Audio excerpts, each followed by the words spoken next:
Para los que no me conocen, pues yo soy Camilo Jácome y a nombre de Aperturas en Psicoanálisis les doy la bienvenida, así como el agradecimiento por su asistencia a esta, que es nuestra segunda actividad del tercer ciclo de conferencias programadas para este último semestre del año 2022 y que bajo el título general, siguiendo un poco e imitando a Freud, de El malestar en nuestra cultura, hemos diseñado para tratar temas relevantes y que nos afectan a todos de alguna manera en nuestra actualidad social y en nuestro día a día. En esta ocasión vamos a desarrollar el tema de malestar en nuestra educación. Y para esto tenemos el privilegio de contar con dos destacados expertos sobre el tema, a quienes, como ya dije, les agradecemos por su presencia y su disposición. Ellos son el doctor Francisco Cajiado Restrepo y el doctor Guillermo Carvajal Corzo, ambos ampliamente conocidos por todos y a quienes muchos de los presentes consideramos verdaderos maestros y orientadores en nuestra actividad profesional.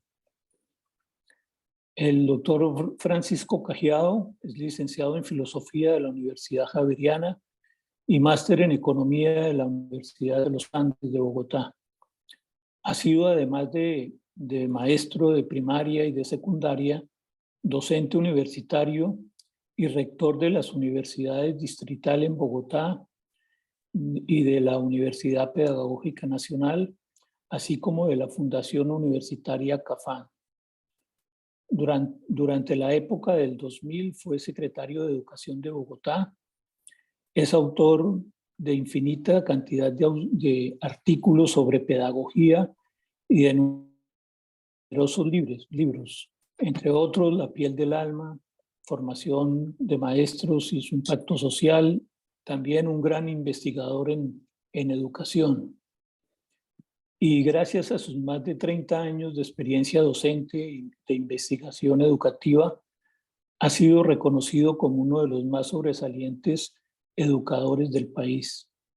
Actualmente es miembro permanente de la Academia Colombiana de Pedagogía y Educación y es columnista desde hace muchos años del diario El Tiempo de Bogotá, así como consultor y asesor de organismos nacionales e internacionales.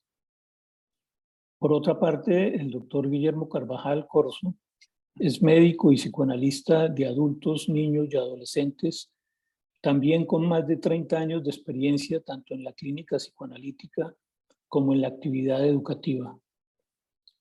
Ha sido profesor universitario y creador y director de la Fundación FICPI, Instituto Colombiano de Psicoterapia Infantil, y del Colegio San José de Bavaria de Bogotá. Ha ocupado diferentes cargos en universidades e instituciones psicoanalíticas nacionales e internacionales, siendo expresidente de la Federación Psicoanalítica de América Latina, FEPAL, y también ha sido autor de numerosos artículos y libros especialmente relacionados con la adolescencia y la educación. Es miembro fundador de la Academia Colombiana de Pedagogía y ha sido el iniciador de Aperturas en Psicoanálisis, que es un movimiento que se presenta como una alternativa para seguir pensando y reflexionando acerca de temas concretos y necesarios como el que hoy tenemos acerca del malestar en nuestra educación. Para ambientar un poco el tema, quisiera recordar simplemente que el crecimiento del ser humano no puede estar exento de malestares y el educarlo para su vida futura es mucho más que enseñar al que no sabe, es disponer al hombre para que pueda encontrarle sentido a la vida y encontrarse con sentido en la vida. Es disponerlo para que pueda leer ese sentido e inventarlo dentro de la dinámica vital de su existencia y de su historia. De esta manera, de lo que se trata esto es precisamente de lo que trata el psicoanálisis y la educación, del sentido. Sin más entonces, y luego de esta corta introducción, los dejo con el diálogo entre Francisco y Guillermo sobre este complejo tema del malestar en nuestra educación. Guillermo, Francisco. Pacho tiene la palabra. Difícil empezar, pero muchas gracias en primer lugar por la invitación y por la presentación que ha hecho Camilo. Y me voy a pegar de lo último que dijo Camilo. La educación nunca estará exenta de malestar. Curiosamente se pone uno a repasar y he encontrado algunas cosas muy interesantes y muy divertidas. Aristóteles, en el capítulo 5 de la Política, plantea ya todas las discusiones contemporáneas sobre la educación. Dice Aristóteles que la educación es la base fundamental para la construcción de una sociedad, obviamente de una democracia. Es decir, que si no se educa a los niños en la democracia, pues se acabará la democracia. Y que por lo tanto las costumbres democráticas no pueden ser enseñadas por los particulares, sino por el Estado mismo a través de una educación pública. Pero dice Aristóteles, y empieza lo del malestar, que es muy interesante, dice, y no se sabe con claridad si debe primar la educación de la inteligencia o la educación del corazón. En esto se debaten continuamente los contemporáneos. En el siglo V antes de Cristo, en el siglo IV antes de Cristo, estaban en esa discusión y después salta uno a 1780 y el señor Kant nos está planteando pues que la educación es fundamental y dice lo mismo de Aristóteles y señala pues que realmente la felicidad solo depende de que la educación vaya a buen término, en un momento en que obviamente no hay una educación concebida como un derecho universal y todo esto, sino que la educación se da simplemente como una transmisión de una generación a otra. Pero dice Kant una cosa muy interesante, dice, la educación comprende 4 aspectos que son fundamentales. Un aspecto es el cuidado. Y él dice, la única especie que requiere ese cuidado para no hacerse daño a sí misma son los humanos. De manera que hay que proteger al niño de sí mismo porque siempre está en riesgo de irse por un precipicio, de meter los dedos en los enchufes, aunque en esa época no había enchufes, etcétera, de irse por las escaleras. Entonces, el cuidado es fundamental. Lo segundo es la disciplina. Y dice él, esta es la parte negativa de la educación, pero es fundamental.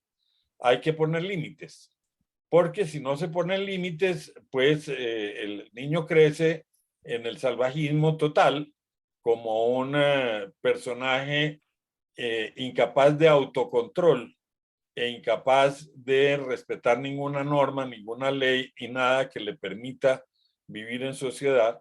Luego debe ser educado e instruido, dice él, porque naturalmente su comportamiento y su libertad, esa es la parte que él llama positiva de la educación, debe guiarse por el ejercicio de la razón.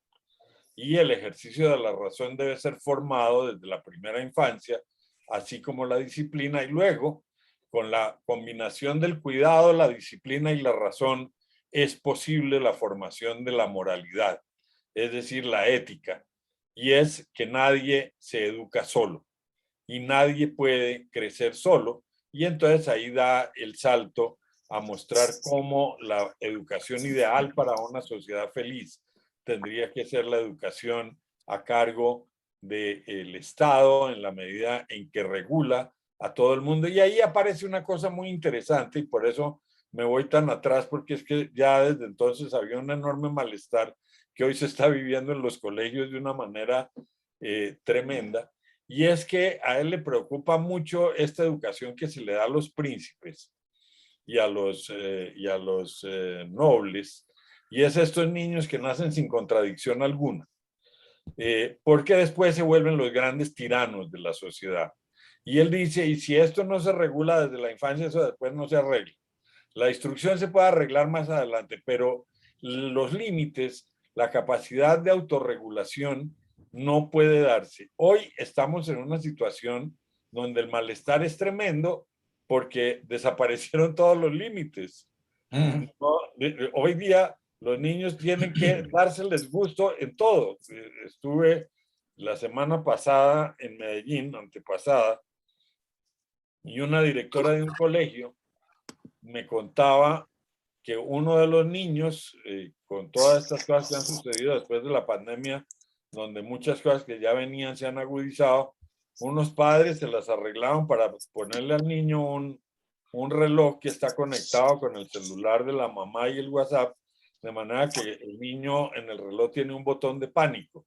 Entonces, si el niño se cae y espicha el botón de pánico, la mamá le timbra el celular, como cuando se entran los ladrones a la casa, inmediatamente activa la red de WhatsApp de los padres y entran a juzgar al colegio, porque el colegio no cuidó al niño debidamente y el niño se tropezó corriendo, cuando los niños no deben correr, no se deben raspar las rodillas, no deben subir a los árboles, no deben hacer nada, preferiblemente en estado de hibernación, estarían en condición perfecta. Y entonces, pues, estos padres que ya no tienen hijos, sino emperadores, que mandan y con una pataleta desbaratan el planeta, y luego si estos padres son suficientemente influyentes, entonces pues los hijos controlan a los padres y por lo tanto los padres con su dinero controlan al colegio. De eso hablaba Kant. Es increíble que en 1780 ya estaba hablando este señor de cómo la pedagogía tiene que convertirse en una ciencia y los padres deben callarse frente a lo que dicen los maestros. Pero eso ya pasó. Eso solo se le ocurrió a Kant y a Aristóteles en una época en la que existía el futuro. El problema es que el futuro desapareció. Y como no hay futuro y el mundo se está acabando y todos los días sale la publicidad de que el mundo se está acabando porque el tifón es por el cambio climático, los incendios, etcétera, estamos acabando con todos los niños, les enseñan a recoger el chicle, a hacer toda una cantidad de cosas porque el mundo se está acabando, pues lo que hay es que aprovechar hasta el máximo hoy. Y los padres le piden a los colegios más que conocimiento, más que disciplina, más que control, que el niño sea feliz. Y garantizar la felicidad es demasiado fuerte, cuando primero es difícil saber qué diablos es la felicidad y en segundo lugar, en una comunidad en la que hay 900 versiones de felicidad, incluyendo la alimentación, porque hay unos que son veganos, hay otros que son vegetarianos, hay unos, etcétera, etcétera. Entonces, pues hay una situación muy compleja donde los maestros hoy, aterrizando esto a la vida cotidiana, realmente no saben qué hacer, porque muchos de estos límites que se planteaban estaban montados sobre la ley. Y la ley partía de un concepto y era que la sociedad ya se había puesto de acuerdo en lo que era bueno. Y por lo tanto defender el bien no era una gran dificultad.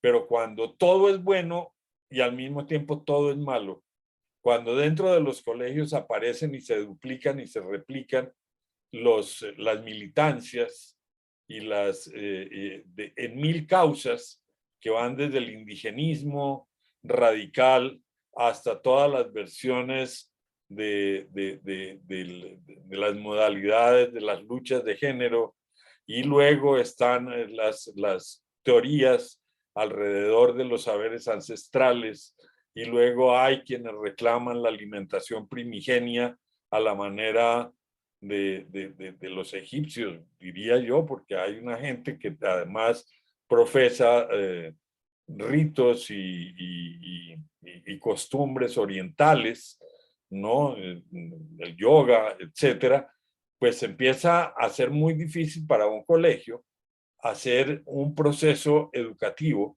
y, como lo explicará Guillermo, de una manera mucho más radical de lo que hago yo, pues se acabó la autoridad. Y al acabarse la autoridad, acabarse el futuro, pues se ha entrado en un proceso que genera un malestar aún mayor, que es lo que yo llamaría la judicialización de la pedagogía.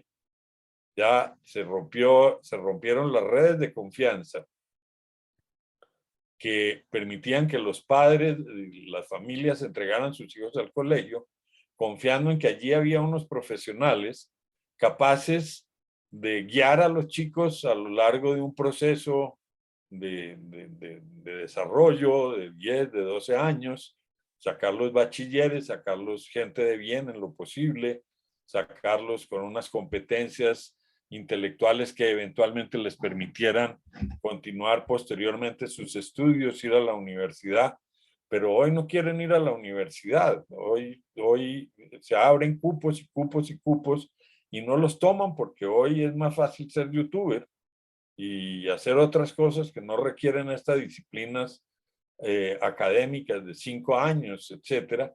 Entonces empieza uno a ver que simultáneamente en la educación superior hay una gran oferta de cupos, pero la demanda no corresponde, a no ser que sea muy gratuita y muy con subsidio, además de alimentación, transporte, porque el esfuerzo hoy día no tiene sentido. Cuando no hay futuro, no hay razón para invertir en el futuro. En la Edad Media, uno invertía toda la vida para el cielo. Entonces uno se podía pasar toda la vida mal, pero mal, porque el futuro iba a ser chévere.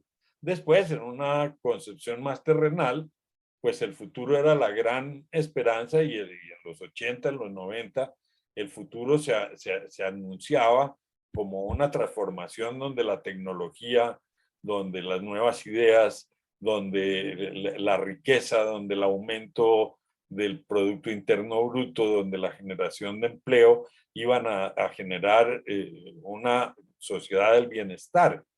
Y luego en los 90, en el 91, la Constitución anunciaba un cambio en la democracia, éramos un país nuevo y ahorita el cambio es como ¿para qué? Porque estamos frente a un cambio que dice tenemos que cambiarlo todo para no extinguirnos.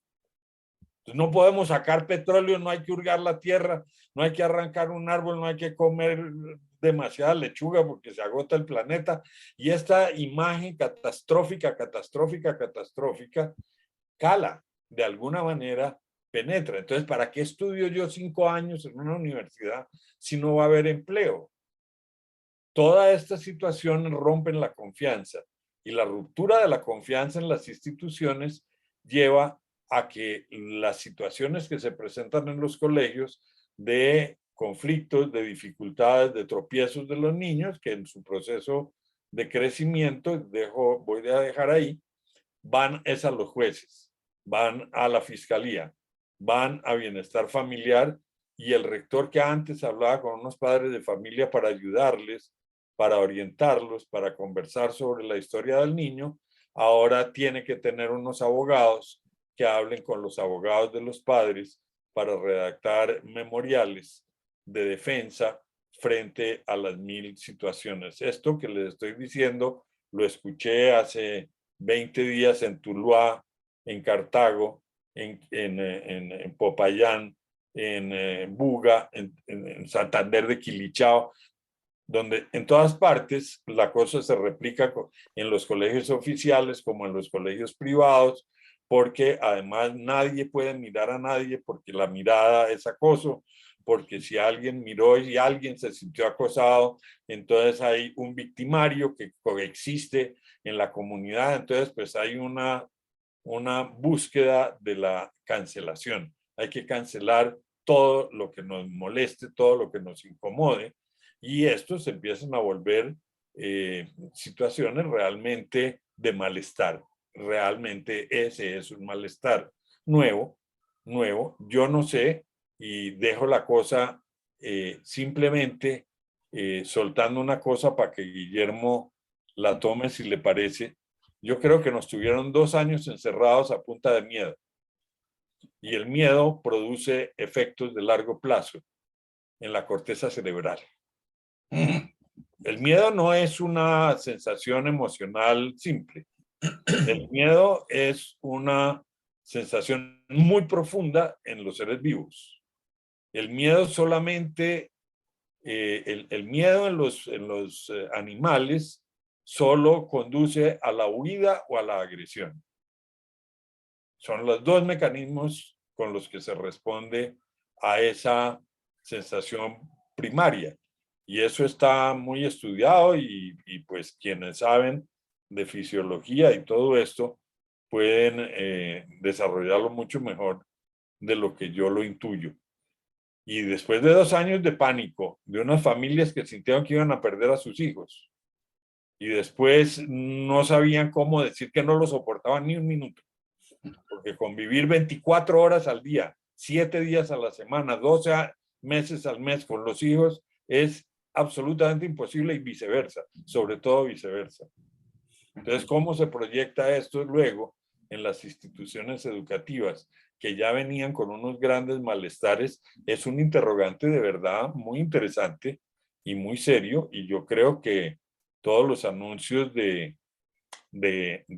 digamos, de fenómenos de malestar en la salud mental que se han hecho desde la psiquiatría, la psicología, etcétera, no son para tomarlos a la ligera. Bueno, yo dejo ahí, Guillermo, porque si no, no le voy a dar a usted el chance de echar su cuento, que es mucho más pensado que el mío.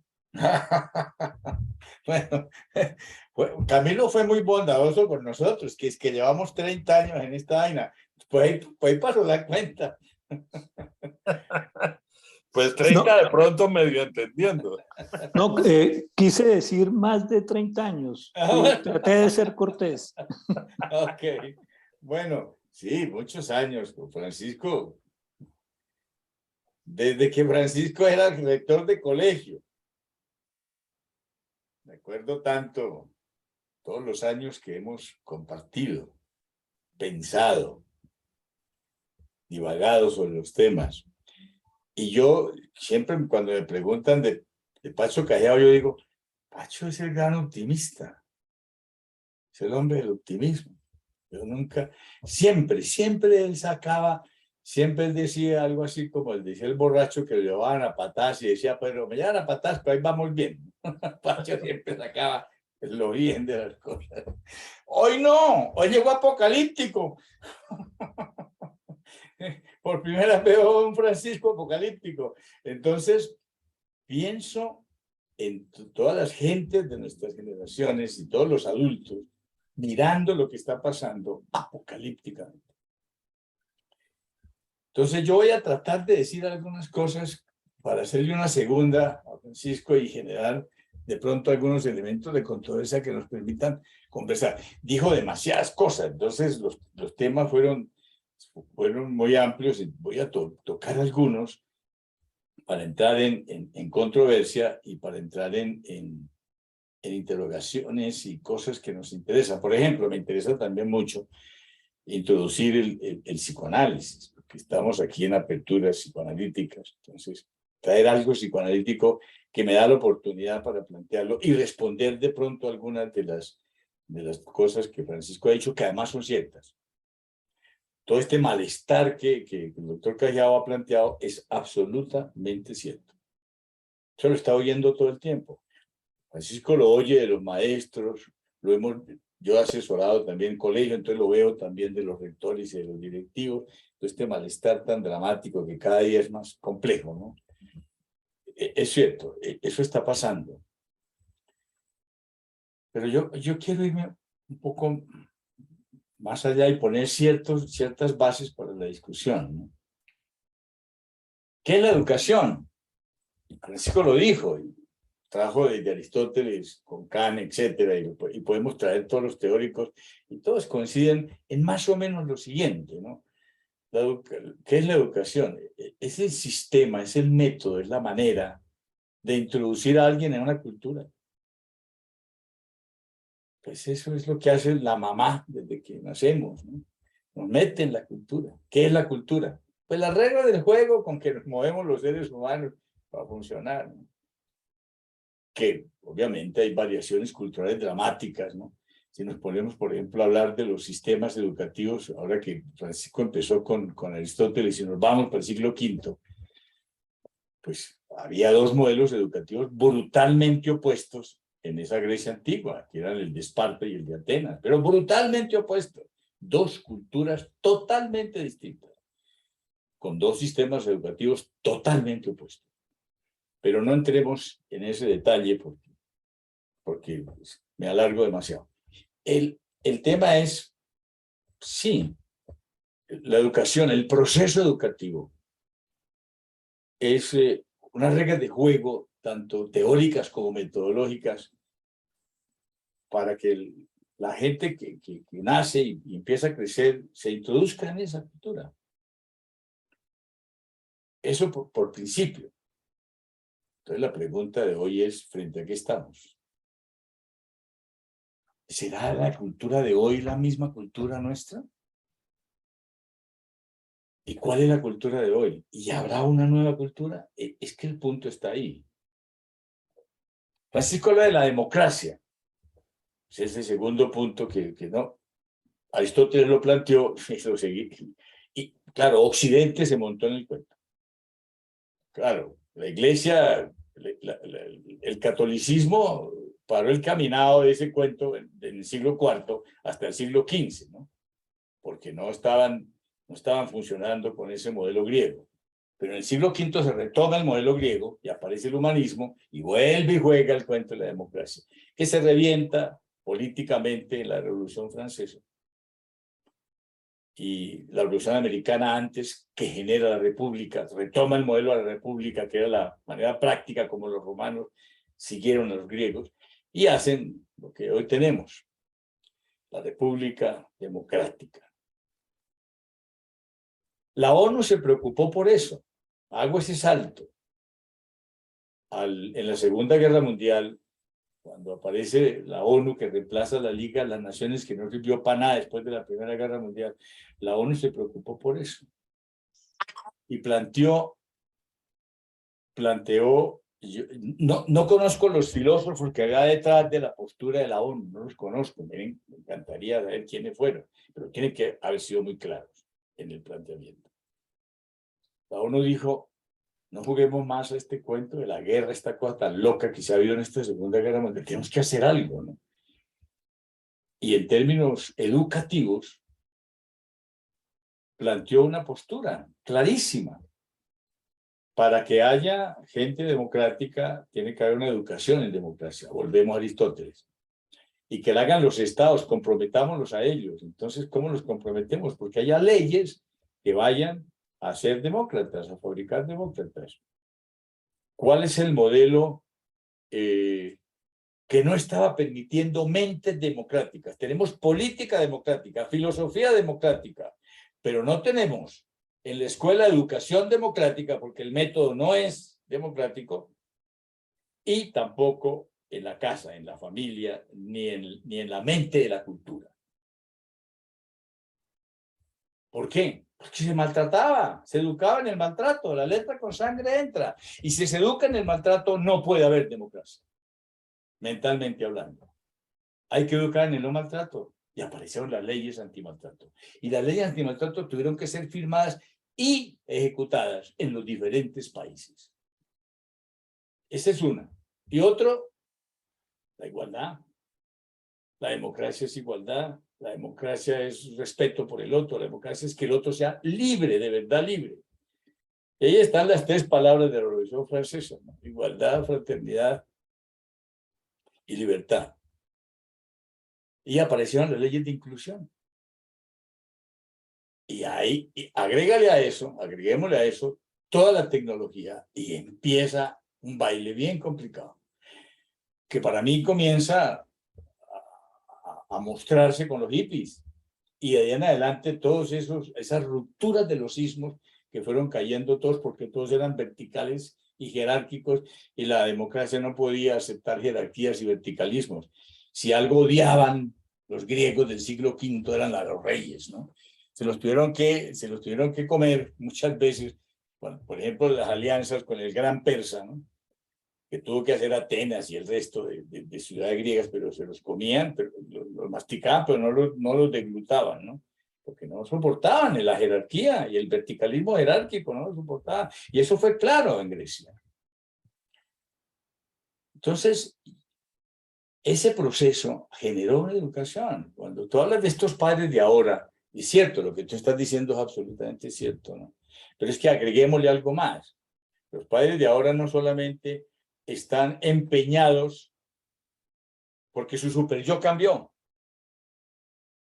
Mi mamá nos daba 3 veces al día por lo menos. Y nunca tuve el más mínimo sentimiento de culpa. Hoy una señora piensa en pegarle a un hijo y va, no al del cura, porque el verticalismo jerárquico le quedó a los curas, va al psicoanalista a contarnos a nosotros que tuvo la tentación de pegarle a su hijo.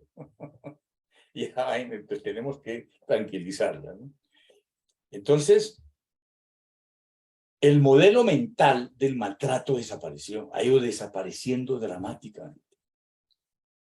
Y entonces, el modelo frustracional, los analistas lo manejamos tanto, teóricamente tanto lo manejamos, ¿no? Y sabemos, ¿no?, que hay 3 modelos frustracionales. Uno, el exceso de frustración, que tú lo que ha sido el exceso de frustración, ha sido el de siempre, de toda la cultura, hasta mediados del siglo XX. El modelo frustracional excesivo, la letra con sangre entra, y a los hijos hay que pegarles para que sufran, tengan miedo, respeten, obedezcan, se sometan, acepten las jerarquías y Dios primero que todo. Y tenemos el verticalismo absoluto. Al quitar el maltrato, todo eso desaparece. Tiene que desaparecer, no hay nada que hacer. Pero agrega las leyes de inclusión, en donde a uno le está permitido hacer todo lo que piense, todo lo que quiera, todo lo que desee, con tal de que no moleste al vecino. Y ahí se montan otros elementos, como por ejemplo el movimiento LGBTI, que lo sabemos, y que se ha alimentado de todo eso para generar esta cosa de los géneros llevados a su máxima expresión, que llevan a lo que tú decías, ¿no? Ya estamos viendo en los colegios que las niñas no permiten que los muchachos las miren, porque están abusando de ellas sexualmente. Ya lo estamos viendo, ¿no? Mucho menos que las vayan a tocar en alguna cosa, ¿no? Todas están siendo abusadas. Eso es producto de las leyes de inclusión. Entonces, leyes antimaltrato, leyes de inclusión, y agrégale a eso 2 elementos más. Uno, una tecnología desbordada que ha generado una hipercomunicación, y todo el mundo dice lo mismo, ¿no? Y manejada por los sacerdotes de hoy. ¿Cuáles son los sacerdotes de hoy? Los que guían la mente de los niños y los adolescentes. Ya lo dijiste tú, los influencers. La escuela out, en ese cuento de la moralidad de que tú planteabas, que en uno de los postulados kantianos de la educación, la moralidad, ¿quién le está manejando? Los influencers. ¿Quién está manejando las conductas y los comportamientos? La red.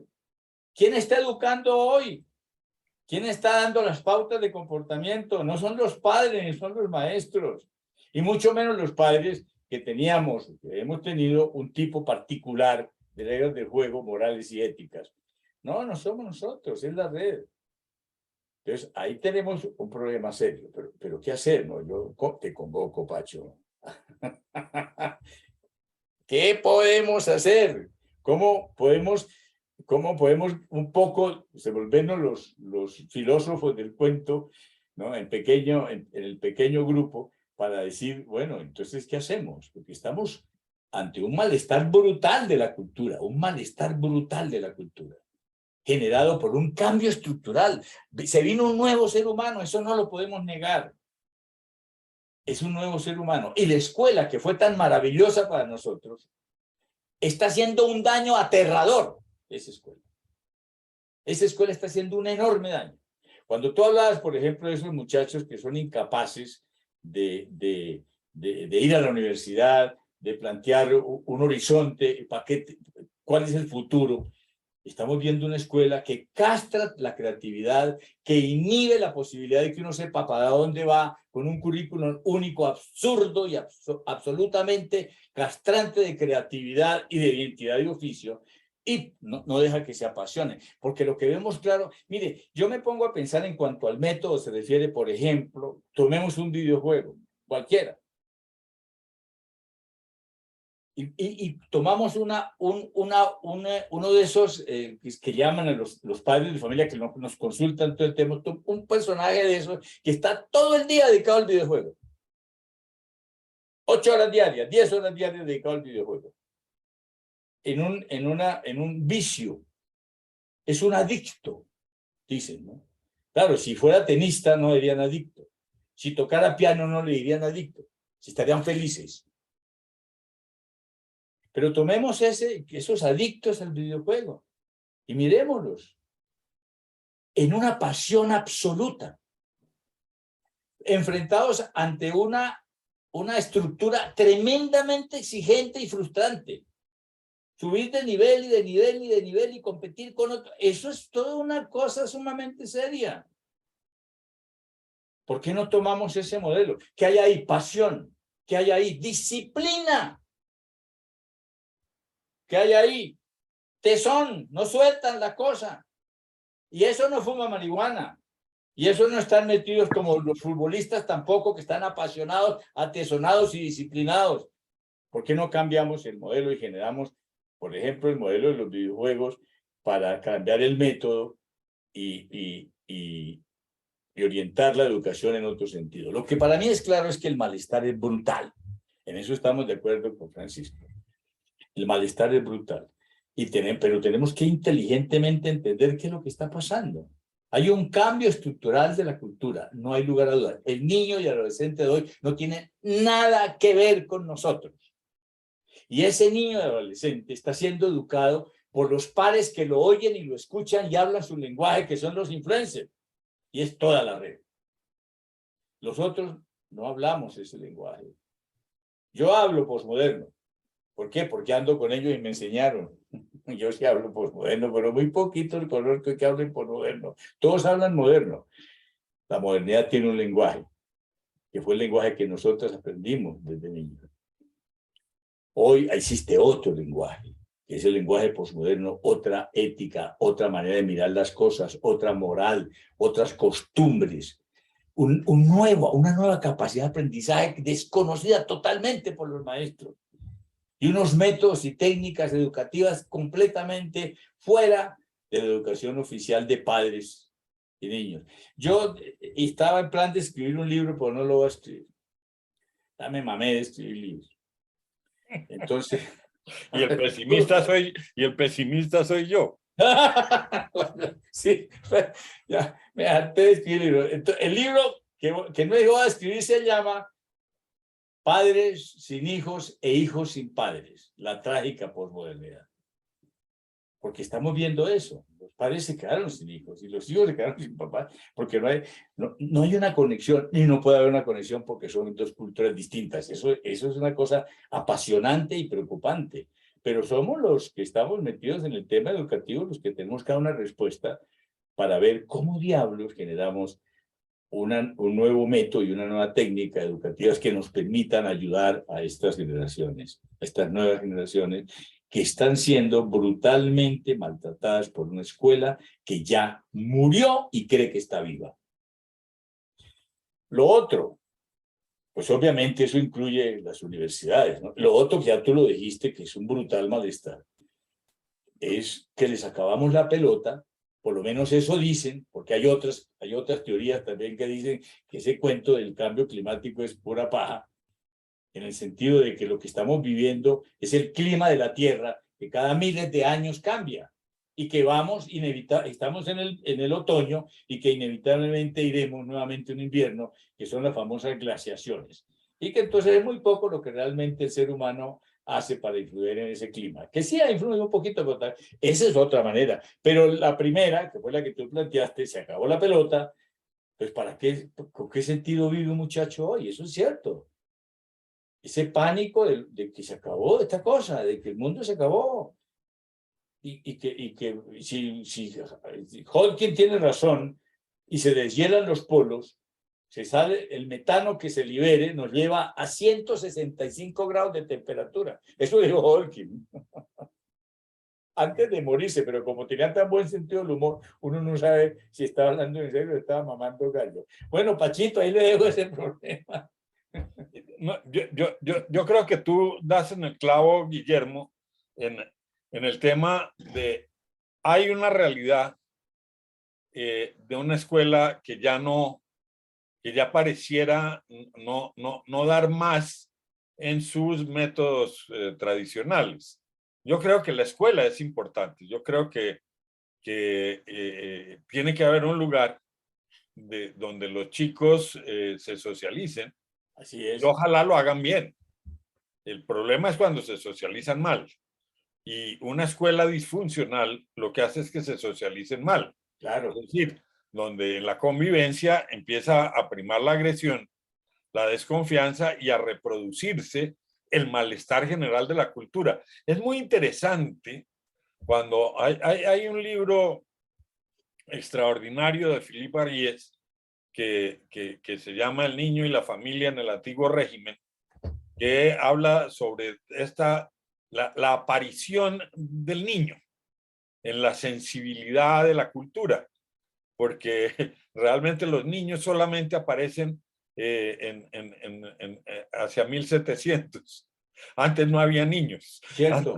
Antes había infantes que eran los que no hablaban. A partir del momento en que hablaban ya eran adultos y se los castigaba como adultos y tenían que hacer trabajo como adultos y se los metía al cepo en la plaza por robarse las manzanas, etcétera. Pero la descripción histórica es muy interesante porque aparece una nueva sensibilidad de la mano de la Biblia, del recordar pues que Jesús alaba la inocencia de los niños y el que no es como los niños no entrará al reino de los cielos, etcétera, etcétera. Entonces la escuela aparece como un lugar de preservación de la inocencia. Realmente ese es el origen inicial de la escuela en Alemania y en Francia y pues posteriormente en el resto de Europa. Y esa escuela lo que pretende es liberar a los niños del mundo adulto y crear un lugar para ellos. Y aparte del el corruptor mundo del demonio que es el de los adultos, donde todas las perversiones eran partícipes los niños. Es decir, la forma como se transmitía la cultura era transmitirla completa, como hoy en las barriadas donde se transmite el sicariato, donde se transmite el microtráfico, donde se transmiten todas estas cosas de generación en generación. Entonces la escuela era un lugar donde debía suceder algo diferente, donde se debería recuperar al ser humano y de verdad eso fue la escuela y por eso creo yo que todavía Kant habla de la escuela como un lugar del cuidado. En realidad la escuela es un lugar civilizador en el sentido de la civitas y en el sentido de la política. Se forma al ciudadano civilizado. La escuela fue donde se aprendieron a usar zapatos en vez de alpargates. La escuela es el primer lugar, la primera experiencia de atención primaria en salud. Es la escuela para los niños. Allí, empezando por la limpieza, por el aseo personal, pasando por las brigadas de piojos, de las cuales no se salva ninguna clase social porque los piojos son absolutamente democráticos. Toda la higiene dental se aprendió en la escuela. La gran obra del gimnasio moderno en los años 20 fue las brigadas de salud mental en los barrios populares de Bogotá. Esto es muy interesante porque la escuela cumple una función extraordinaria, siempre y cuando no se dedique a replicar el mundo adulto. Justamente, la peor tragedia de la escuela es replicar el mundo adulto. La injerencia excesiva de los padres en la escuela es tratar de los padres meterse más de lo que les toca en un lugar donde ojalá no haya padres. Y esto es muy interesante y suena un poco brutal, porque pareciera como defender que los papás no tengan la responsabilidad de los hijos, pero yo creo que es que ahí se aplica un poco este criterio ético de los cirujanos de no meterle el bisturí a la familia, ¿no? Entonces los padres nunca podrán ver con serenidad y distancia los comportamientos de sus hijos, etcétera. Y allí en la escuela se pueden dar unos lugares donde la formación ética y la formación en la justicia y el respeto de la ley se dé sin estar mediada por estos intereses absolutamente individuales y personales. Entonces yo creo que ahí hay muchos elementos muy interesantes para estudiar, porque yo creo que la democratización de la escuela ha sido malentendida también, como un lugar en el que todo hay que discutirlo. No, lo que yo creo es que hay que hacer lo que tú planteas. Deben suceder cosas interesantes que capturen la pasión de los niños. Yo no entiendo para qué sigue habiendo escuelas por grados. Pues una orquesta es algo que requiere una disciplina enorme, y cuando uno va a los colegios ve unos grupos de teatro, unas orquestas, unos conjuntos filarmónicos, unos equipos deportivos. Es decir, hay cosas, experimentos científicos, proyectos de robótica donde los niños realmente están apasionados. Y cuando uno ve la parte positiva de la escuela y ve estos grupos de estudiantes de colegios oficiales y privados que participan en los encuentros que organiza la NASA, que viajan a distintos países a competencias científicas, de matemáticas, etcétera, no dice, hay mucho talento. La escuela no puede seguir castrando ese talento en aras de un currículo estúpido. Pero el Estado no lo entiende. Así es. Y el Estado sigue insistiendo en eso. Y un cuerpo docente, unos maestros que defienden con mucha más fuerza, son más conservadores que todo el aparato que critican, que todo el capitalismo radical que critican, porque ellos hacen parte de eso como empleados. Entonces no quieren que les cambien nada porque se les cambia su modelo y de pronto tienen que trabajar a otras horas. Entonces, el cambio suena muy complicado, pero realmente lo que han logrado hacer en muchos países es eso que tú dices, crear en la escuela muchas actividades y muchos proyectos que fascinen, que realmente logren captar la atención y la disciplina de los chicos. Lo que tú dices es absolutamente cierto. Colegios en los que los muchachos están haciendo cosas que les interesan, son colegios en los que los muchachos o las universidades, en los grupos de investigación y demás, trabajan 10, 12 horas sin problema. Yo he estado en experiencias educativas de ese tipo, donde los muchachos en diciembre están buscando a los profesores, porque tienen metida una cucaracha en la cabeza y hasta que no se la sacan no pueden quedar tranquilos. Y realmente yo creo que eso tiene que ser la educación. Y mencionaría un tema que tú has señalado que es tremendamente perturbador, que es el de las redes sociales. Es tremendamente perturbador porque por más que tú digas que hablas posmoderno, no tienen ni idea de qué circula en las redes sociales de los muchachos. Ellos te cuentan una parte, digamos, porque son muy cercanos a ti, pero siguen respetando tu inocencia. Cierto, absolutamente cierto. Eso te lo aseguro.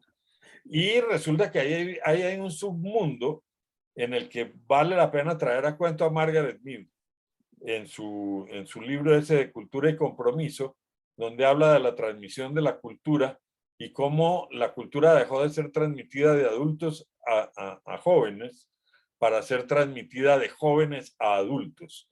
Entonces hoy tenemos padres educados por sus hijos, cosa que es peligrosísima, porque entonces son padres que para acercarse a sus hijos, entonces hacen una fiestecita en la que todos meten de todo.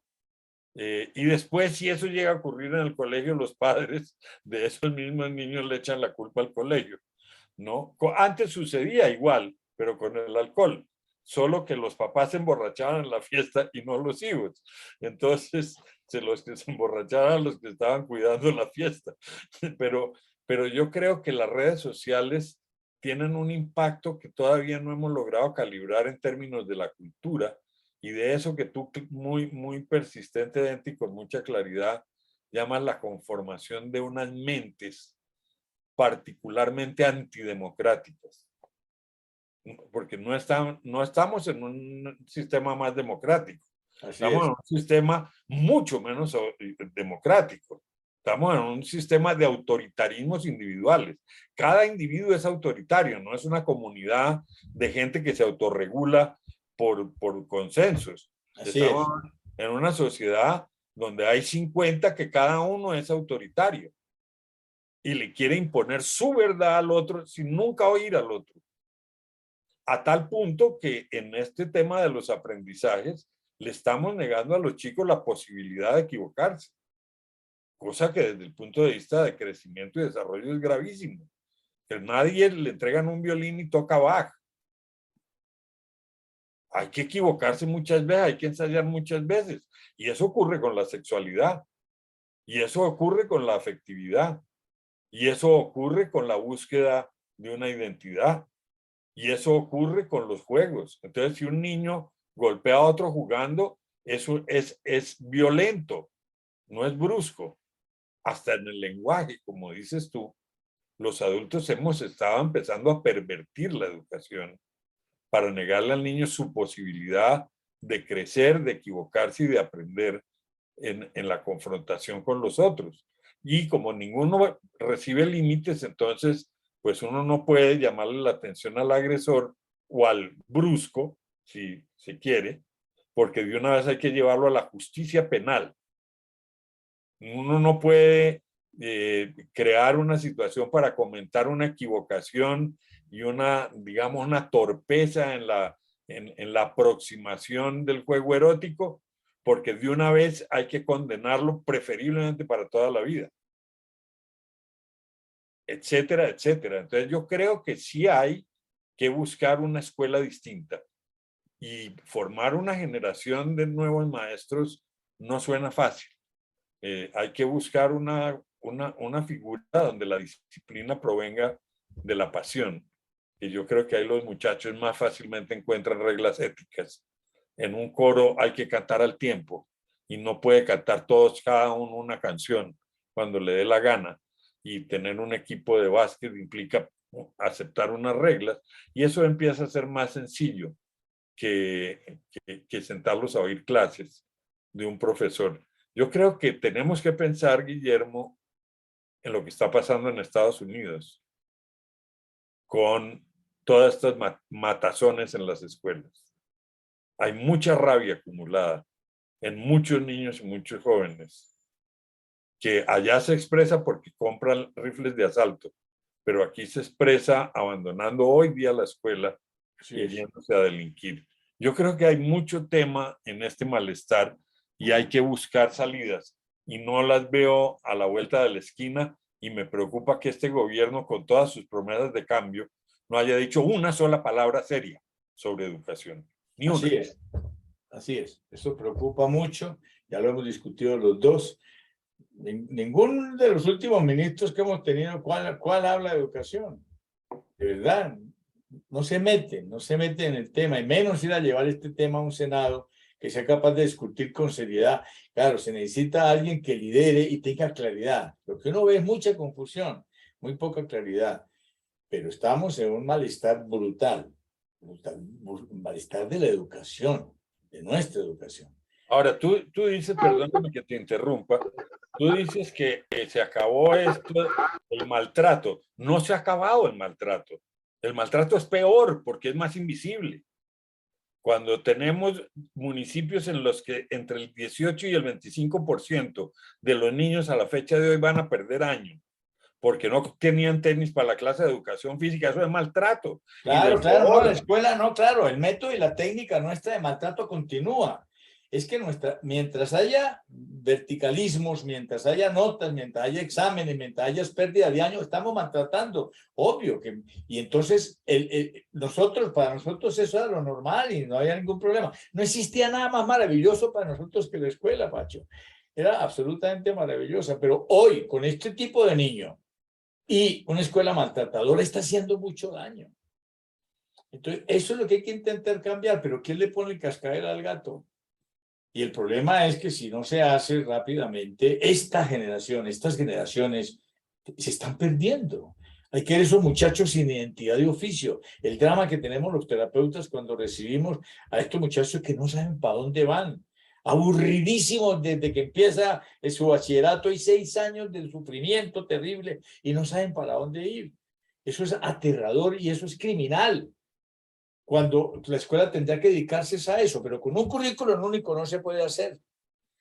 Entonces, ese temor a que la gente se especialice en forma absoluta, desde que esté en el bachillerato, con pasión y tesón y disciplina, en las líneas que sean. Y bueno, es la propuesta, los dos lo hemos conversado mucho, ¿no? Hay propuestas, pero ¿quién las canaliza, quién las lleva, quién las hace?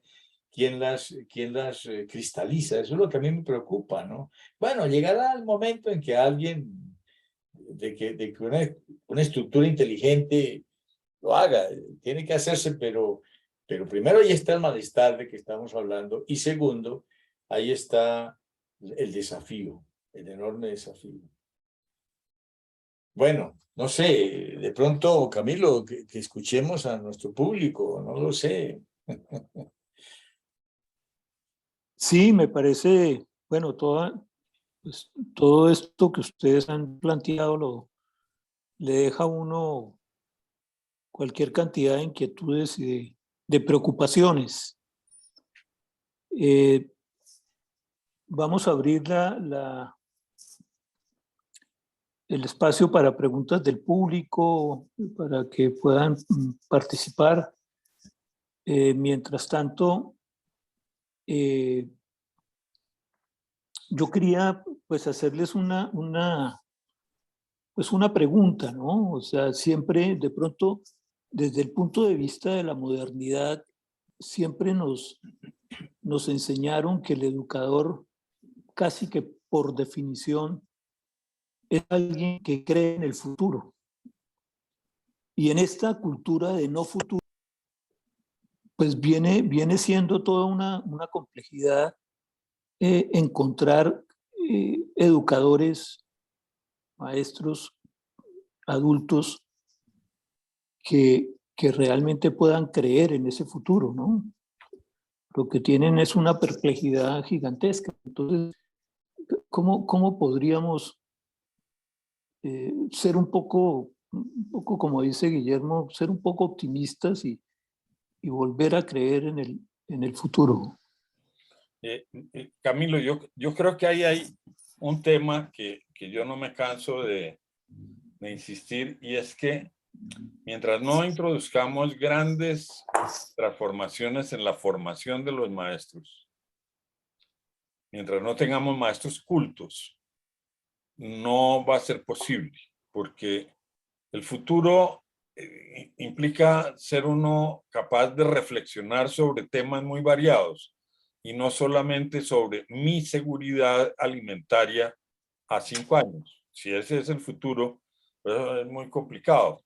Si el futuro es los viajes espaciales, si el futuro es una era no sé, de conquistas científicas, si el futuro es la posibilidad de unas generaciones de artistas y de creadores, pues ese es un futuro que realmente es ambicioso, y los maestros lamentablemente se les da una formación solamente para administrar una disciplina parcial dentro del currículo en universidades donde los peores promedios y los peores resultados son los que obtienen ellos al final de la carrera.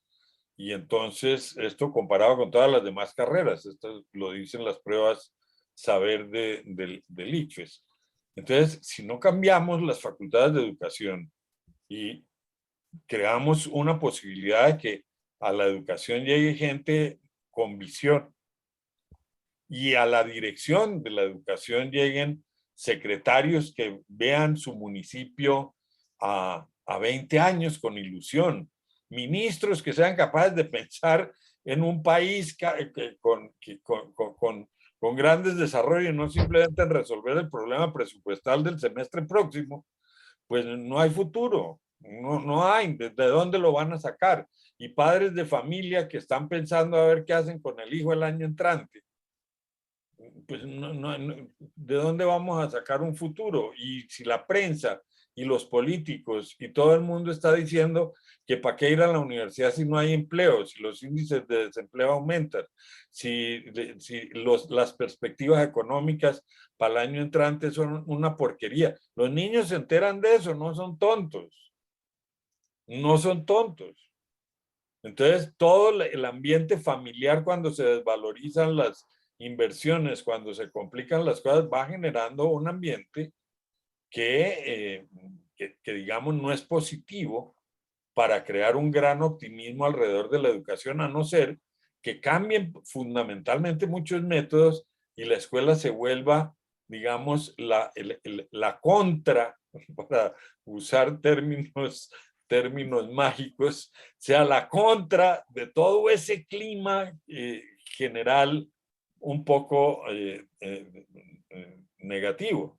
Entonces, me parece que la pregunta es pertinente, pero la respuesta no es fácil. Estoy de acuerdo, sí. El tema del futuro es uno de los temas más complejos que estamos viendo en la clínica, nosotros, los expertos en la adolescencia, ¿no? En gente joven.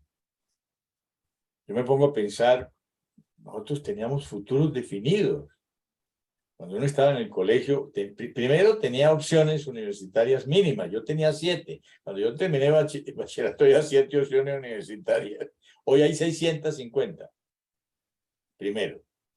Y segundo, uno tenía marcado, uno sabía que iba a ser el abogado, el médico, el ingeniero, el arquitecto, ¿no? El cura, porque eran opciones importantísimas. El cura es importantísimo, el militar también, ¿no? Entonces, hoy, y los paradigmas que ofrece esa brutal cosa, ese monstruo que se llama la red, ¿no?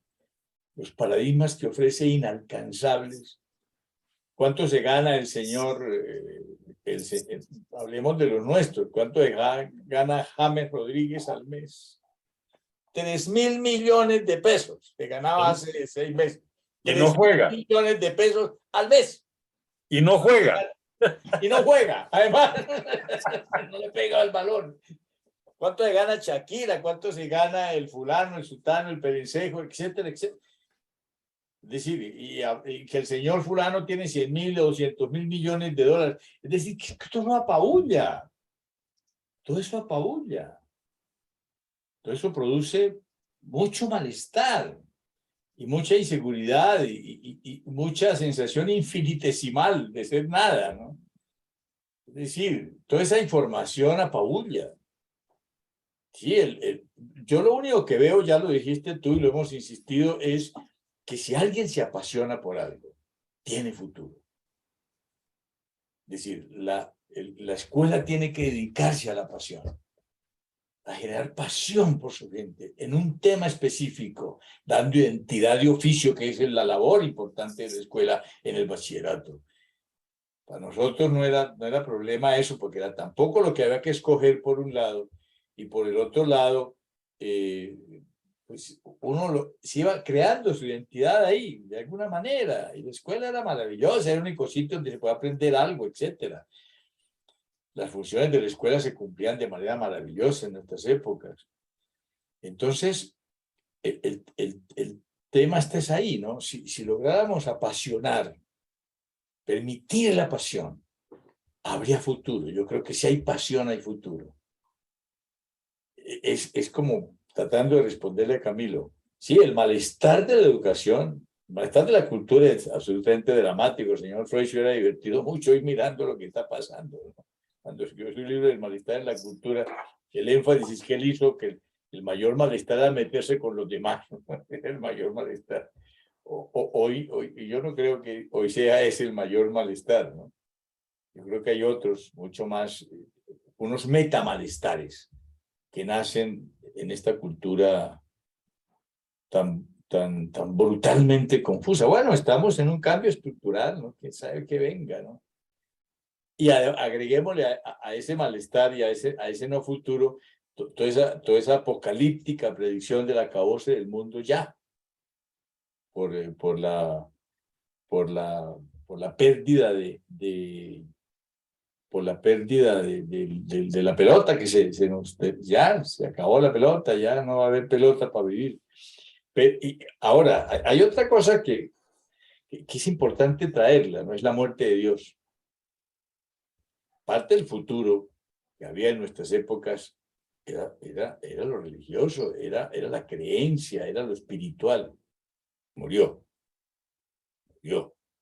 Porque se acabó el verticalismo, yo insisto en eso, ¿no? Al generarse un modelo antiverticalista, que es el que nace cuando se elimina el maltrato, por lo menos en la educación, por lo menos en casa, por lo menos en esa educación básica que se da en casa, todo lo que sea verticalista va desapareciendo. Entonces no hay respeto por los mayores, por nada. Y Dios es el mayor de todos los mayores. ¿Dónde quedó? ¿No? Todas estas cosas son para preguntárnoslas, ¿no? Y a ver qué se saca de ahí. Bueno, hay una mano levantada de la doctora Nora Ruiz. Gracias, doctor Carvajal. Pues es un tema que a mí me apasiona, no solo pues porque soy médica, sino porque tengo un hijo. Creo que ha sido un tema con el doctor Carvajal que me ha ayudado mucho a pensar precisamente en todo esto, porque además soy una madre rebelde del sistema de educación. Y esta es la pregunta que quería dirigirle al doctor Francisco Cajado, y es en búsqueda de solucionar o dar propuestas para mejorar esto. Yo creo que todos los que estamos acá hemos sido estudiantes y somos actualmente, bueno, de diferentes edades, a menos en los que permiten ver en las fotos, de tal manera que hay diferentes grados de formación y de experiencia. Y yo creo que es muy importante el concepto en esa retrospectiva de lo que vivimos y de lo que no volveríamos a reproducir hoy en día.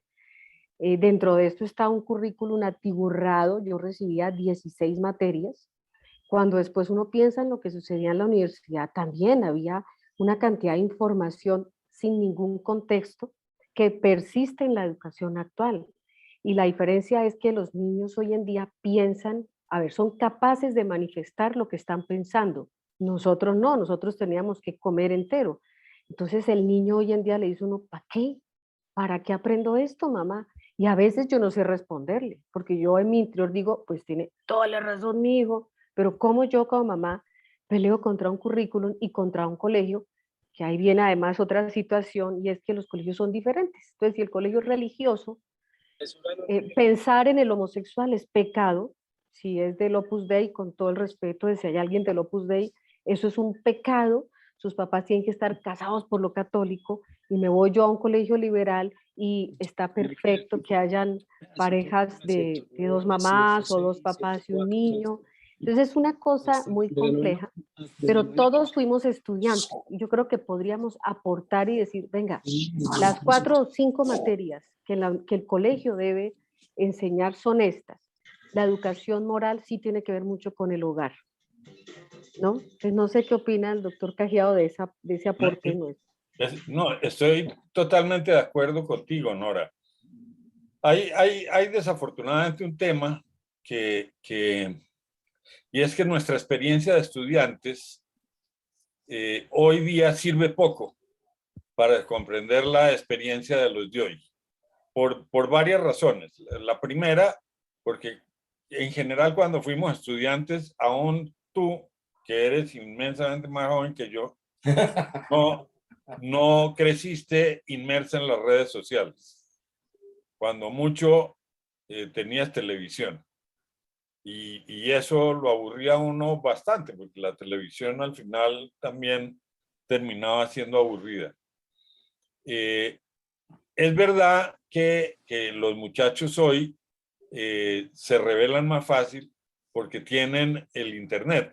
Entonces, mientras un profesor está dictando una clase, ellos pueden tener 10 versiones sobre el tema de la clase y el pobre profesor queda como un cuero porque en general descubren que él no sabe de lo que está hablando porque ellos tienen una versión más actualizada en Google. Entonces, por eso incluso salió una ley en Colombia bien absurda, pero la copiaron de Francia, prohibiendo el uso de celulares en los salones de clase. Pero eso es para defender a los profesores. En la universidad la cosa es aún más compleja. Entonces, pues no tiene sentido dar información cuando ellos tienen acceso a fuentes de información que nosotros nunca tuvimos. Y por eso Guillermo pasó feliz en el colegio recibiendo las 14 asignaturas, porque en la época en que Guillermo iba al colegio, si uno no iba al colegio tampoco tenía modo de enterarse que existían las jirafas, porque no había televisión y no circulaba, pues National Geographic circulaba en blanco y negro, porque todavía la edición a color amplia en el año 53 no estaba generalizada. Entonces, esa experiencia no nos sirve, pero además, estos muchachos, nosotros todavía funcionábamos con unos niveles de inocencia muy grandes y todavía hacíamos caso a ciertas cosas con una cierta racionalidad, sin que eso signifique que éramos santos. Pues yo creo que todos, yo duré con matrícula condicional como 10 años y no tengo tan buenos recuerdos de mi escolaridad como Guillermo. Pero alguien me decía alguna vez de que eso era una prueba de la existencia de Dios. Y es que yo había sido tan necio que Dios, para demostrar que existía, me había condenado a vivir en la escuela todo el resto de la vida. Que además de existir era vengativo, decía alguien. Y el tema de Dios también es muy paradójico, porque hoy hay más iglesias de las que uno puede contar, y sin embargo Dios no existe en esas iglesias, existe el predicador. Entonces, estamos también con complicaciones de todo orden, porque así como dice Nora, que hay muchos colegios y cada colegio tiene su cuento, cada predicador y cada iglesia tiene su Dios. Entonces, pues vivimos peor que los romanos, pues los romanos tenían cualquier 20 dioses importantes. Nosotros podemos encontrar en Bogotá como 285 y no pagan impuestos, además. Entonces, hay una confusión tremenda, y lo que a mí me angustia es pensar que los niños no son sensibles a eso. Los niños son sensibles a eso. Los niños se dan cuenta de eso. Y es más difícil educar a un niño en un medio urbano complejo, por ejemplo, que educarlo hoy en el campo o en un pequeño municipio. Yo recorro mucho el país y veo, por ejemplo, que sin que de eso no haya problemas, pero pues ahora que yo estaba en Piedecuesta la semana pasada, pues ahí es distinto. Ahí todavía hay unos colegios donde los chicos se entusiasman con lo que les ofrece el colegio, porque no tienen toda esta enorme cantidad de hiperestímulos por todos lados y una situación de angustia de los papás, que es una modalidad de maltrato también. Es decir, los papás hoy día trabajan. Esa es otra experiencia que nos diferencia a nosotros hoy de los chicos. Nuestros papás, puede ser que fueran profesionales, puede ser que trabajaran, los míos no, pero probablemente los tuyos ya sí, pero estaban más presentes, no eran tan hiperactivos. Nosotros hoy vivimos en una hiperactividad de 24 horas al día, y entonces sobreprotegemos a los hijos por no poder estar con ellos. Entonces ahí hay una contradicción entre sobreprotección y abandono que es muy difícil, y esto se vive al interior de los colegios y se expresa en una conflictividad muy grande. De los chicos que reclaman atención y los papás están cada vez más dispuestos a asistir de inmediato porque sienten culpa. Lo que decía Guillermo frente al maltrato, también lo sienten con respecto a demandas cada vez mayores, pero que nunca terminan de ser serenas. De hecho, los padres que tienen niños en preescolar hoy exigen que el preescolar les esté mandando fotos y videos en tiempo real al celular para sentir que están con los niños y que no se están perdiendo su infancia. Son cosas distintas. Yo no digo que sean perversas, pero no estoy tan seguro de que reemplacen y suplan esa experiencia que nosotros tenemos de crecer con los hijos. Yo creo que ser padre hoy es muy difícil. Es muy difícil. Asumir el rol de padre frente a la educación de los hijos es muy difícil. Tratar con los adolescentes hoy desde la visión de los padres es muy difícil. No se sabe si uno debe ser el amigo íntimo, el papá, si debe ser autoritario, si, en fin, no. Afortunadamente mis hijos ya son grandes y sigo sufriendo con lo que me cuentan porque son educadores. Es una tragedia. Bueno, en el chat hay un comentario, una pregunta de Sonia Meluk. No sé si Sonia, si la quieres abrir el micrófono y plantearla, porque es interesante en el sentido de que nos conecta un poco con la conferencia de la semana pasada. Entonces, Sonia, si quieres, tienes la palabra. Gracias, doctor Jacome. Pues hoy en día estamos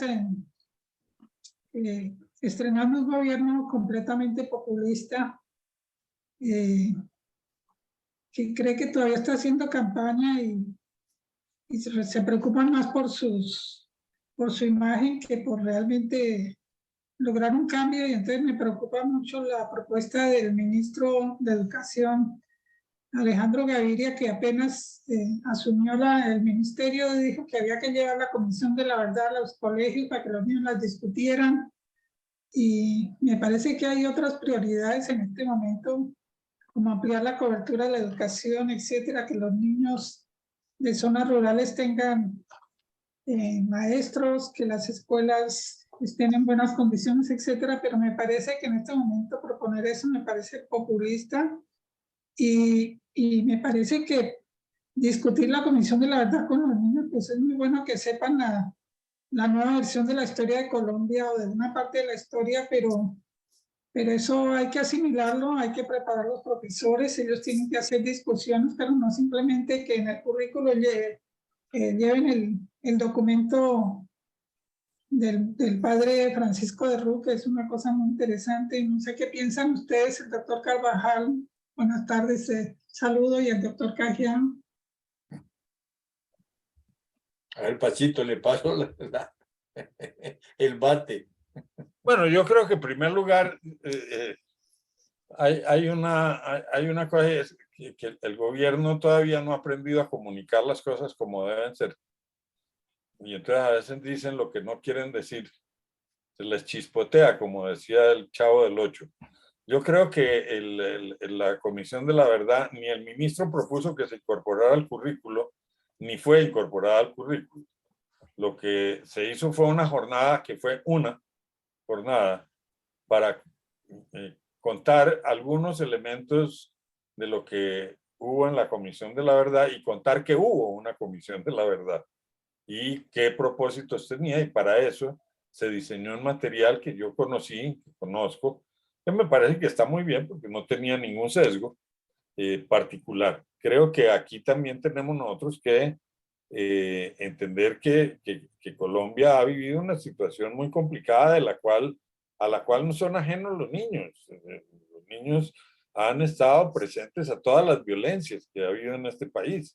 Y yo creo que contarles que un país es capaz de hacer una comisión de la verdad, ¿qué es una comisión de la verdad? Es una cosa. Decir que es la última verdad revelada, no. Primero porque no la es. Segundo, porque la misma comisión lo ha reconocido y le ha puesto límites. Tercero, porque no es la historia de Colombia, sino es un aspecto que hace parte de la historia de Colombia, pero es solamente un aspecto.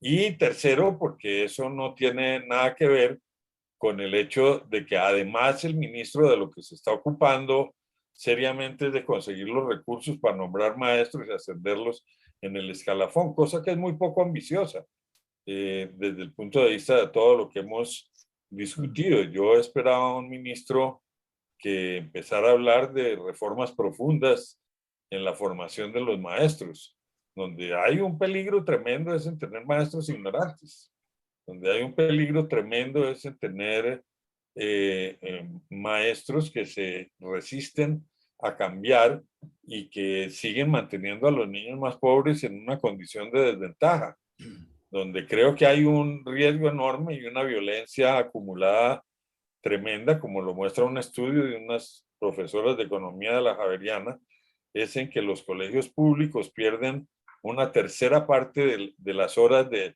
los días lectivos del año por paros de maestros. Eso, por ejemplo, a mí sí me parece que es una violencia que no revela la Comisión de la Verdad y que es muy grave porque estamos condenando generaciones a la pobreza, que los colegios oficiales hayan estado 2 años sin clases, es una cosa tremendamente grave para el conjunto del país y que ni el presidente de la República haya mencionado eso nunca, me parece que eso sí es oportunista, porque naturalmente no quiere molestar a quienes votaron por él. Pero yo creo que ahí están las grandes transformaciones. Lo de la Comisión de la Verdad, pues yo creo que no pasó de ser una jornada y hoy por hoy ya nadie está hablando de eso. Eso fue una cosa que se propuso y que la cogieron de muy buen grado los colegios privados de más alto alcurnia internacionales, fueron de los primeros que acogieron las cartillas, porque pues estaban bien hechas y fue un ejercicio didáctico como el que se hizo en Sudáfrica y como el que se ha hecho en muchos otros países que han hecho esto. Lo terrible es que nosotros no aceptemos la verdad, o por lo menos una verdad. Eso me parece mucho más preocupante, que no la discutamos. Yo no digo que la aceptemos a ojos cerrados, pero yo creo que hay que discutirla. Y hay que discutirla sin estigmatizar a quienes trabajaron durante 2 años recogiendo datos de todas las fuentes. Ahora, si otros tienen otras versiones, yo creo que también bienvenidas, si tienen la misma seriedad, el mismo rigor, el mismo tiempo que se le dedicó a esto. Yo creo que son mecanismos que los países han encontrado para reconciliarse. Y yo creo que toda señal de reconciliación es buena desde el punto de vista de ejemplo educativo. Yo no voy al contenido, el contenido puede uno discutirlo todo, pero el ejemplo de todo lo que sirva para reconciliar a la humanidad me parece que es un buen camino en la educación, pero no sé, Guillermo, ¿qué piensa? Sí, yo voy, a ver, la vez pasada, la primera conferencia, fue del doctor Ferguson, que está aquí, y de Pacho de Rum. Yo hice un comentario que es el que me parece pertinente traer aquí para responderle en parte a lo que Sonia está planteando. Y es, ¿por qué tanta violencia? La pregunta que tenemos, ¿por qué somos un país tan violento, tan brutalmente violento? ¿Por qué estamos fabricando guerreros todo el tiempo? Yo he sido apasionado de estudiar a Esparta. Me apasiona Esparta, ¿no? Y la he estudiado muchísimo. Hay un método específico para ser guerreros. Una vez me invitaron a dictar una conferencia Carlos Julio González, cuando era gobernador del Huila, en un foro que hizo sobre la paz. ¿Tú te acuerdas, Pacho? Que hizo un foro sobre la paz. Y yo llevé una conferencia que llamaba Niños para la Guerra o Niños para la Paz. E hice una equiparación del modelo espartano, cómo era que se formaba un guerrero espartano, y era el mismo que se veía en las barriadas más pobres del país. Estamos formando guerreros, formando a los asesinos que matan a nuestros hijos. Eso me parece que es el punto aquí, que sentarse a discutir. ¿Cómo hacemos para no formar más gente violenta, para bajarle la violencia a este país? País que lleva en guerra ¿cuánto tiempo? Es que no hemos parado de guerrear desde que llegaron los españoles, ¿no? Es una cosa tremenda. Eso es lo que a mí profundamente me preocupa. Esa esa excitación de la violencia sádica en este país. Eso es lo que me parece altamente preocupante y que lo que debería realmente deberíamos sentarnos a trabajar los expertos en ese tema, a ver qué pudiéramos hacer. Obviamente eso incluye todo, desde lo económico hasta los medios de comunicación. Guillermo, vamos, ya nos queda muy poco tiempo. Y está María Cristina, María del Pilar, y está Manuelita también. No sé si alcancemos, ¿tú qué dices? Pues sí, yo creo oírlos a ellos también, a María Cristina. Bueno, hay una pregunta con relación a la edad de un comentario de Luz Jaimes que habla sobre que la edad de muchos padres pues serán mayores de edad, pero aún se sienten como adolescentes. Y esto también genera pues como malestares. Y Mateo Ruiz plantea que le gustaría que nos dieran su opinión sobre el suicidio en relación a la educación. Virgen Santa, hay que hacer un seminario sobre eso. Bueno, vamos, por favor, las personas que tienen levantada la mano, muy cortico para que no nos pasemos mucho de tiempo. Entonces, María Cristina. María Cristina. Hola, buenas noches, qué delicia poderlos oír. Los saludo y los felicito por esta iniciativa que es tan importante. Yo dentro de todo esto que estoy oyendo, encuentro una parte muy importante cuando habló el doctor Kajiab, que cuando se conformó la democracia, o sea, cuando hubo un acuerdo entre lo que era bueno y lo que era malo. Yo creo que sigue habiendo cosas buenas, cosas malas. Y una de estas es, básicamente, creo que hay falta de liderazgo apasionante, para poder apasionar, como dices tú, Guillermo, a los muchachos a otro tipo de cosas, porque el juego que los tiene encerrados 8 horas, eso crea, pues sí, adicción, confusión, pero son líderes porque es el que va ganando, el otro va ganando, le gané aquí, le gané allá, pero si creáramos verdaderos líderes en la educación, donde se realiza programas para capacitarse desde la escuela en cómo ser líder en comercio, cómo ser líder en la educación, cómo ser líder en varias cosas. Yo trabajé con un instituto de liderazgo y trabajé con adolescentes absolutamente apasionados, pero había una cosa, había un fondo muy importante que era valores. Y unos papás, digamos, unos maestros que eran líderes.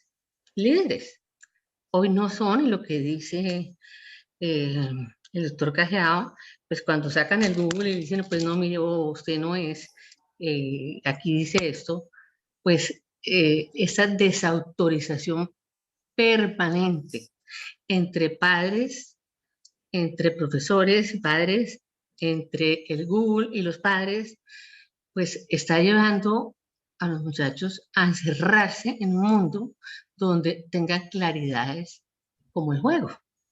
Bueno, aquí voy por esta meta, esos son sus líderes.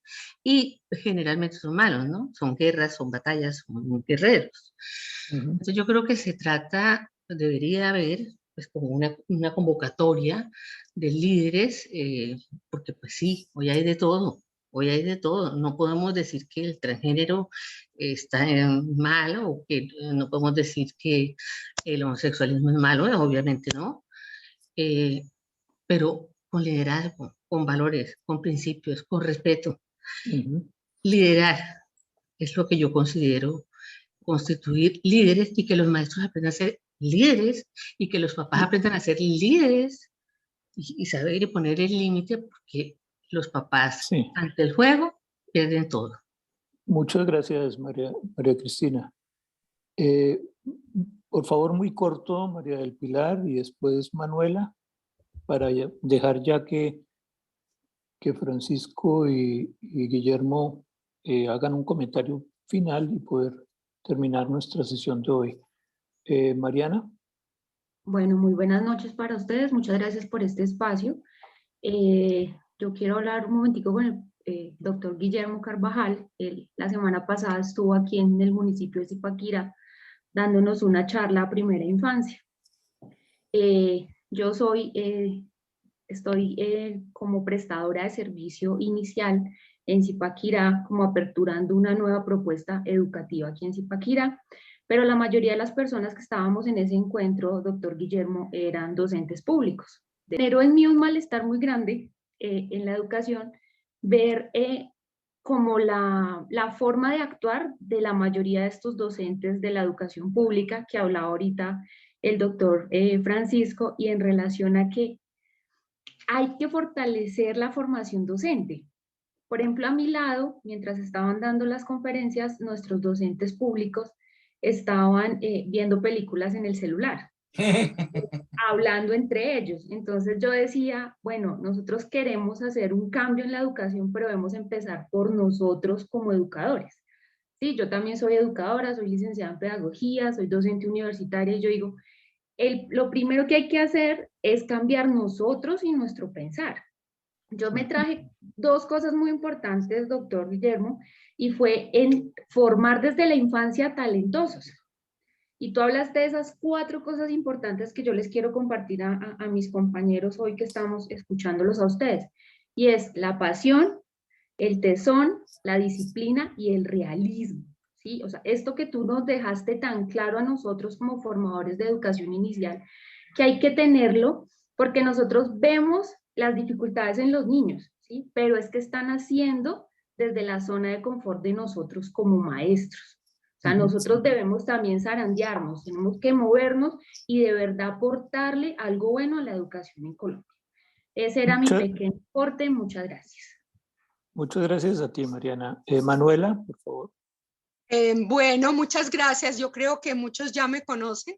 Yo soy psicóloga, sigo trabajando mucho con familias, con niños, y hay una cosa que yo les diría, que nosotros estamos mirando la punta del iceberg de toda la problemática educativa, porque un poco de acuerdo con quien habló antes, Mariana del Pilar, hay un problema ético en la sociedad fundamental. Hay un binarismo que es el que nunca nos ha permitido lograr un proyecto común. Y esta nueva subjetividad que se está construyendo, que es polarizada, porque son burbujas. En las redes está el que cree, digamos, que la Tierra es plana, pero los otros creen que es redonda, y todos tienen razón. Pero no ha podido haber un acuerdo, crear comunidad. Y yo creo que eso está en relación también con lo que decía Mariana del Pilar, desde la infancia, y cómo establecer vínculos afectivos. Pero para eso se necesitan espacios, crear grupos y, ¿por qué no volver a la educación artesanal, donde era en diálogo, donde habían muchas cosas que se podían hacer y que generaban un contacto no solamente técnico, sino también a nivel de relación interpersonal, de tener en cuenta la presencia del otro como factor fundamental en el desarrollo de cualquier sociedad. Bueno, eso era lo que quería decir. Muchas gracias, muchas gracias. Bueno, Guillermo, Francisco, para un comentario final y de pronto tocar algunos aspectos de lo que comentaron estas 3 últimos aportantes. Bueno, yo simplemente diría esto, tanto lo que señala Manuelita como lo que decía Mariana del Pilar y los demás.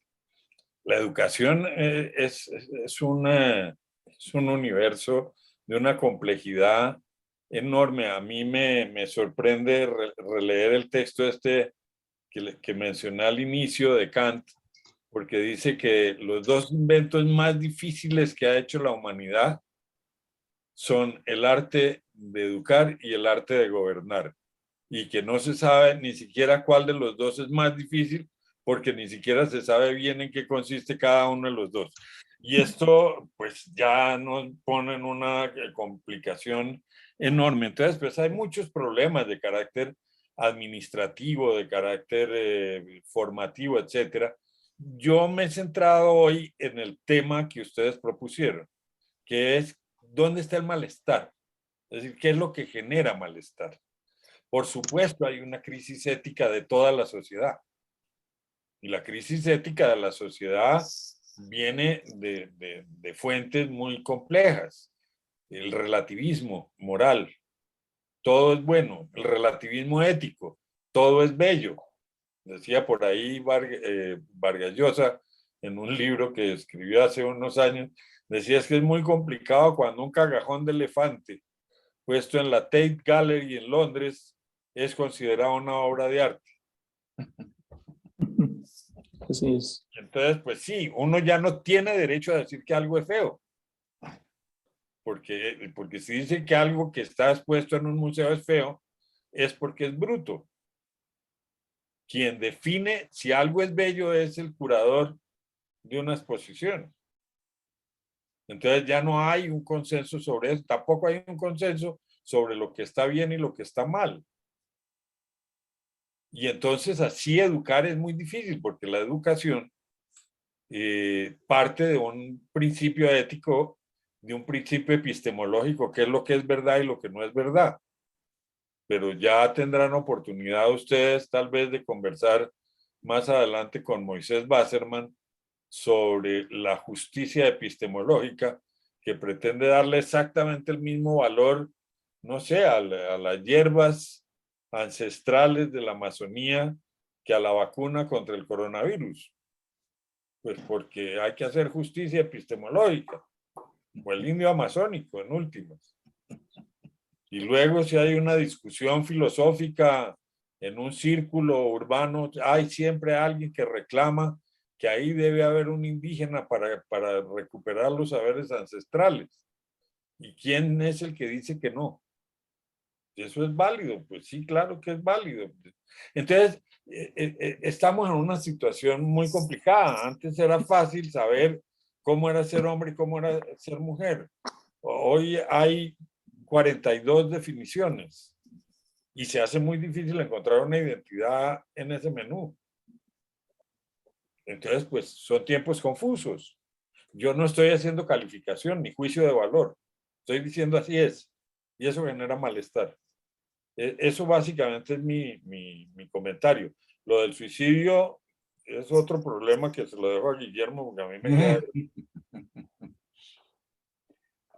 A ver, Cami, Pacho, sí, lo del suicidio desafortunadamente no podemos morderlo hoy, porque es un tema brutal, absolutamente brutal. Pero que nos falta hablar de eso, ¿no? Y muy angustioso, sí. Sí, pues terrible. Es un tema que nos llevaría toda una conferencia. Pero sí, tanto Mariana como María Cristina y Manuela hicieron énfasis en algo que a mí es lo que me preocupa, ¿no?